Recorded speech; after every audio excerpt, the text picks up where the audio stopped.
Decíamos en la apertura que la ministra de la Corte, Elena Highton de Nolasco, decía que la Argentina, o manifestó hace días atrás, que la Argentina vivía una emergencia de violencia de género. Paula Espina, del área Mujer y Diversidad Sexual de la Municipalidad de Santa Fe, ¿es tan así? ¿Se vive una situación de emergencia de violencia de género? Y si es así, ¿debería declararse o qué es lo que debería hacerse? ¿Qué tal, Osvaldo? ¿Cómo estás? ¿Qué tal? Gracias por la invitación. Efectivamente, en Argentina y también en la ciudad de Santa Fe se está viviendo una emergencia social en relación a las violencias de género.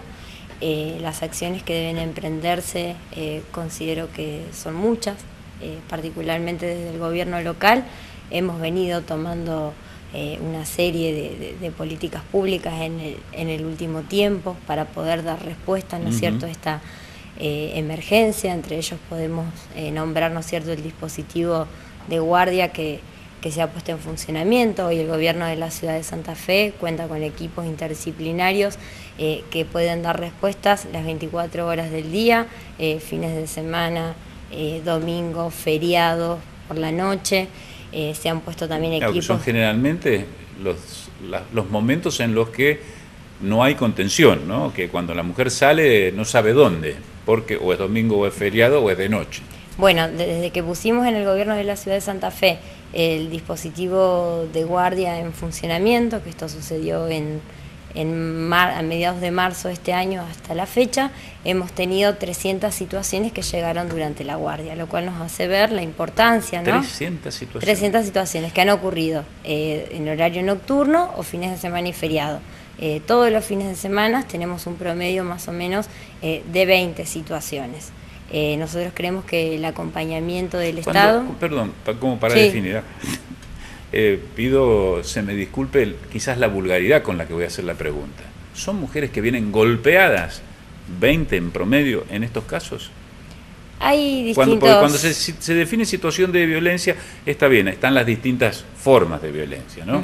La física, la económica, la psicológica, entre otras, ¿no? Sí, el dispositivo de guardia actúa fundamentalmente ante situaciones, ¿no es cierto?, de urgencia, donde la mayoría de las veces involucra o violencia física, como bien vos decís, o situaciones de violencia tal vez psicológica grave, ¿no?, como pueden ser las amenazas, ¿no?, tentativas de femicidios, abusos sexuales. O sea, sí, realmente estamos hablando de al menos un promedio, digo, entre 15 y 20 mujeres que todos los fines de semana se acercan a pedir ayuda o a una comisaría o a través de la municipalidad o a través de alguna organización en busca de apoyo. Y en ese análisis estadístico, ¿no?, que uno mira el largo de la semana, sabemos que tenemos 15, 20 el fin de semana, ¿y el resto de la semana? Bueno, por día en el área mujer recibimos entre 10 y 20 situaciones. O sea, la verdad es que va oscilando, digamos, no te puedo decir todos los días tenemos, pero lo que sí vemos que es una problemática, digo, cotidiana, y que todos los días se acercan por lo menos 10 mujeres en busca de ayuda por las situaciones de violencia de género que atraviesan. Distintos tipos de violencia, ¿no? Violencia física, psicológica, económica, sexual.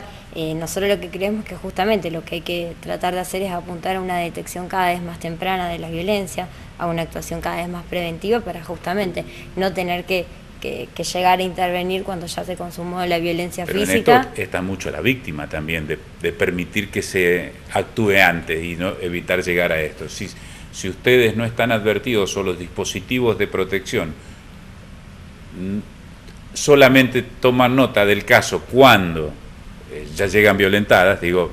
Es que para mí el cambio de paradigma tiene que estar ahí, ¿no? Como en dejar de individualizar la responsabilidad de denunciar la violencia de género en la víctima, y con que toda la sociedad y el Estado, digo, en todas sus manifestaciones, sepa actuar, sepa abordar, y que lo entendamos como un problema público y social. Digo, hay que saber hacer esta lectura de la violencia de género. Ahora estamos hablando por ahí de la modalidad más en el ámbito, ¿no es cierto?, doméstico, pero esto hay que saber detectar la violencia en las escuelas, en los centros de salud, en los hospitales, en los vecinos, en las familias. Sí, digo, con pedagogía, con docencia, con capacitación. Sí, y tenemos que bajar sobre todo, digo, el umbral de tolerancia frente a las violencias de género, y tenemos que ir fundamentalmente hacia un cambio cultural. Hay que desarraigar, digamos, los estereotipos sexistas que nos atraviesan, y empezar, digo, a tener tolerancia cero frente a las violencias de género, porque la mayoría de las veces cuando lamentablemente uno tiene que ir a entrevistar, ¿no?, a un familiar de alguna mujer que fue víctima de un femicidio, ¿no?, se encuentra con que hubo muchas señales previas, ¿no? Entonces, a mí lo que me parece muy importante es eso, es entender de que la violencia de género no es una responsabilidad solo de la víctima, sino que todos tenemos la responsabilidad de detectarla, de apoyar, de ofrecer ayuda, de formarnos. Yo creo que ese cambio de paradigma es fundamental, porque creo que está muy instalada esta idea de que la violencia de género no es como una responsabilidad o que solo le compete a los organismos especializados en esta temática. No, realmente la violencia de género es un problema social estructural.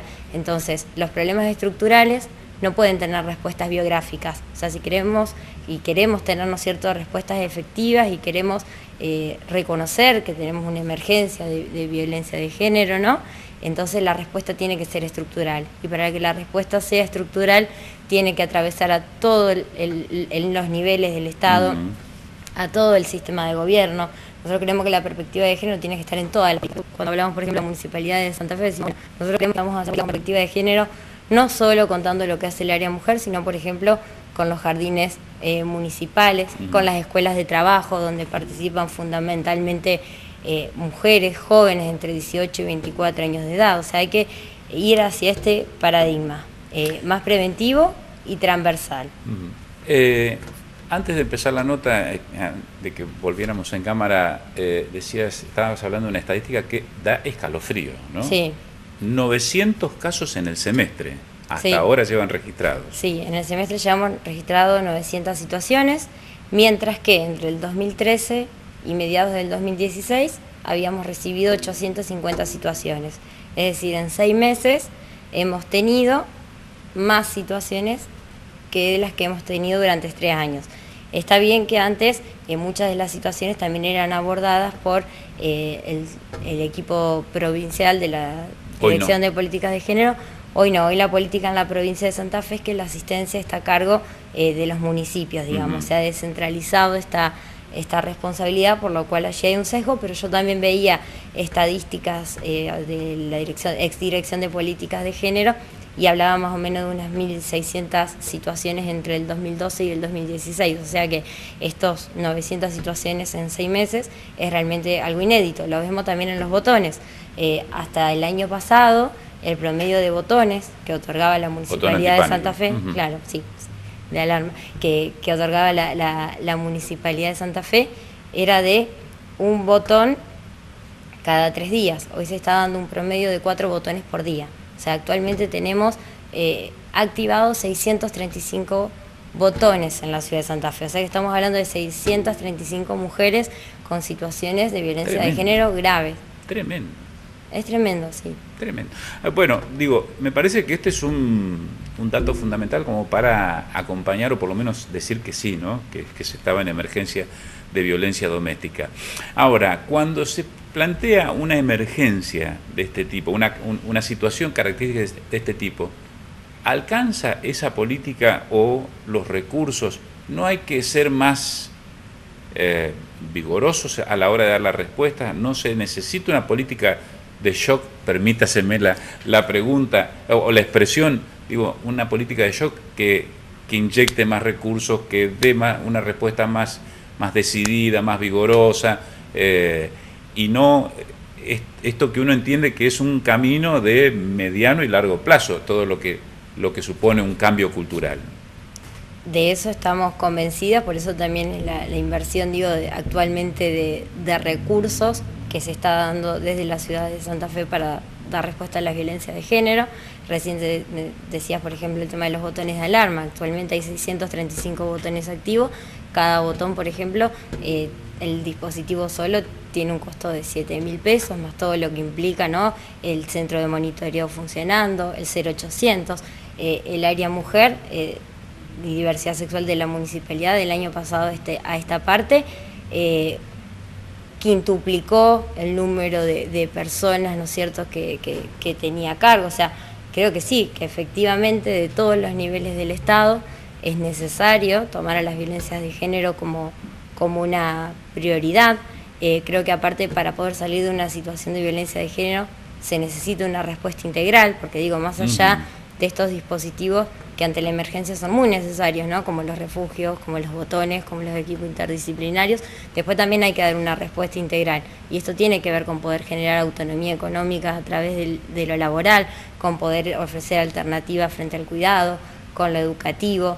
Entonces sí, efectivamente se requiere de una inversión de recursos, y también me parece de que las violencias de género, de que las mujeres, y especialmente aquellas que atraviesan situaciones de violencia de género, estén también contempladas en los presupuestos de los gobiernos en todas las secretarías. Digo, es importante que, no sé, por ejemplo, la Secretaría de Vivienda, por ejemplo, bueno, contemplen sus planes de vivienda, que seguramente va a haber muchas mujeres que van a tener un problema habitacional, ¿no? Es importante que, por ejemplo, cuando pensamos, bueno, desde el Ministerio de Trabajo, que haya planes focalizados. O sea, yo creo que entender que esto es una emergencia, ¿no?, social, como vos dijiste, entender que hay mujeres y personas también transexuales, lesbianas, gays, intersex, que si no le damos una respuesta integral desde el Estado, realmente, digo, están corriendo riesgo de muerte, implica, ¿no?, una inversión. Creo que esto es muy importante que se ponga en agenda a la hora de debatir los presupuestos. Este también es un proceso que desde el gobierno de la ciudad de Santa Fe hemos emprendido y que estamos tratando de trabajar con cada una de las secretarías, porque entendemos que esto no es un compromiso solo del área mujer de la municipalidad, sino que tiene que atravesar a todas las acciones. Gracias por acompañarnos esta noche. Bueno, hemos llegado al final, por demás de movidito el programa. Espero que les haya gustado. Ya saben, si les gustó, la semana que viene volvemos a estar en este mismo horario, ya faltando poco menos para las elecciones. Y si no les gustó, les prometemos, les garantizamos que el próximo miércoles vamos a hacer un programa mejor. Gracias por haber estado. Hasta la próxima.